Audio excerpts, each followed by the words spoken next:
Hi data forgery fans. Today let us decompose data products.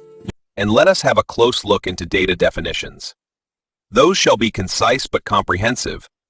2 up to 4 sentences are the best practice, not to discourage from reading.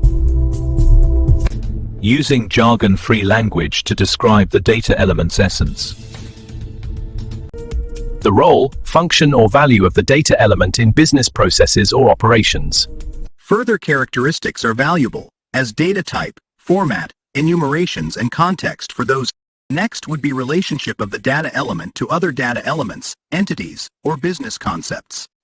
Finally, I would add legal or regulatory implications tied to the data element's definition.